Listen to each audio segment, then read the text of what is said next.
A year ago, I nearly didn't make it home. I was just doing life, working, driving, not thinking too much about anything. And then just like that, everything changed. Heart attack, 3 stents. And the weird part, surviving was only the beginning. Because no one really tells you what happens after that. They tell you you're lucky. They tell you you're here for some reason. But they don't talk about the fear.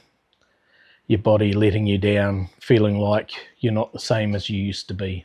And it does. It changes you in ways that you may never realise. You think you're fine, you come out of the hospital, do rehab, go back to life, start living, start going back to work. But there's still the niggles from time to time about, hey, I should have died. Why didn't I? Why did someone else when I didn't? What happens if it happens again? What happens if I'm out riding my bike and it happens? All sorts of different questions go through your mind all the time. This channel's about that and riding and getting back into riding after the fear of wondering what's going to happen and just getting back to life and living it while you can. Back in the saddle again, heart's on fire, never thought I'd be back in the saddle again. After the heart attack, after a couple of months, we're sitting there one evening saying, well, life's changed now. We don't know how long we've got. Well, I didn't anyway. Let's do something we've never done that we wanted to do.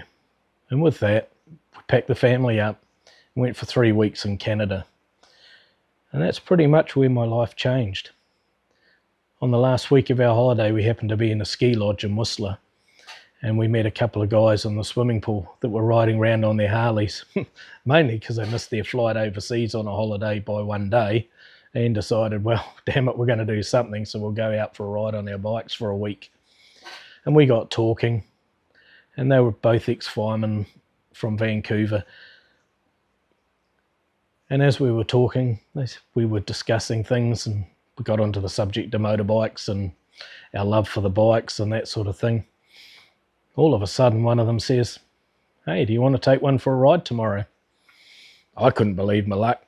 Things like that don't happen to me. And it was with a bit of trepidation that I thought, I'd love to. That'd be great.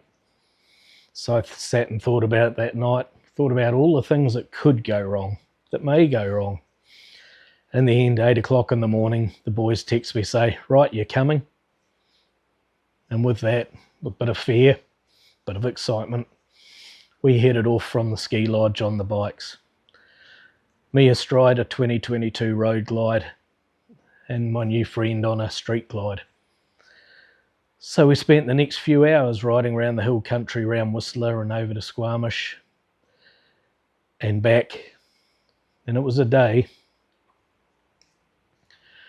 that changed my life. It got me to thinking, hey, maybe there is something after this. Maybe there is a future. Maybe there's more to it than this, and maybe I've just got to get out there and live it. So with that, and after our trip, coming back home, I said to my wife, I want to get another motorbike. And after years of always being on sports bikes, I decided I wanted a Harley. I wanted to be part of what I experienced in Canada. So I looked around, everything from new fat boys to breakouts. And then one day I was at a shop just by pure chance, and there she was, the Black Beauty shining there with chrome, 114 cubic inches of, well, some will say power, some will not, depending on what you like in bikes. But there it was, a reminder of what happened in Canada, of how that experience changed me forever. So with that, handed over the money and brought her home.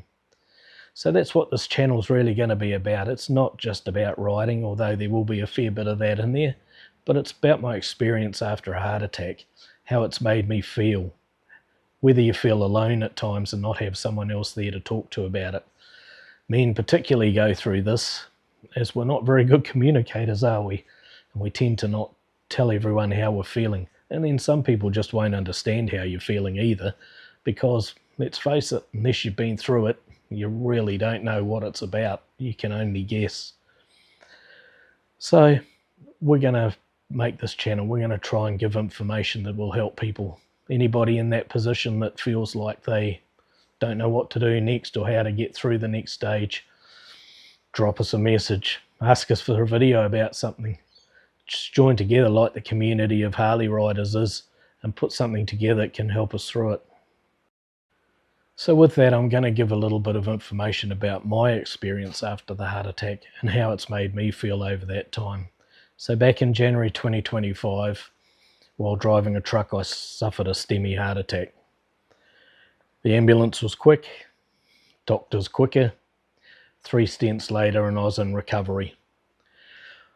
4 days of worry and fear about what was going on and what was happening, and can't say hundreds, I want to say hundreds, but stacks of nurses and doctors in that first 24 hours coming in, poking, prodding, making sure you're still breathing, hooked up to all the machines. It was quite a surreal feeling. For me, I didn't really panic through the whole thing. I felt, let's say, overly calm.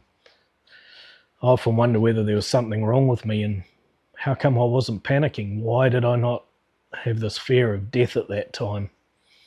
And I can't say what it was, and I don't know whether other people have had similar experiences, but that was my experience for me. And I have to say, in Australia, my experience with the hospitals and the recovery period afterwards was exceptionally good. I couldn't fault them a bit for that. The problem happens 6 months or so, 6 weeks actually, after it all happens, when suddenly the help's not there anymore and you're on your own. Back to trying to behave and eat properly, lose some weight, getting back to work, the tiredness that you feel. Took me 3 months before I felt up to being able to work a full day. And working for myself, that was a trying time because you were trying to work to make money for your family and you just weren't cutting it and you thought you were a failure for it. So during that time, I thought, hey, it would have been great if we'd had some more people to connect to talk about experience, just to shoot the breeze even about what's going on, how we're feeling, all those sort of things. So this is part of why I'm doing this channel. It's not just about the bikes, although my love for bikes will definitely come through on it, but it's also about the experiences of after these health issues and near-death experience, I guess you might want to call them, and how you cope with it afterwards. And hopefully I can get through to a few people out there that are feeling the same sort of thing, and they can reach out, and together we can make things easier on all of us. Hi, my name's Grant, and this channel's called Harley and Me, The Next Chapter. And hopefully I get better at recording and doing videos.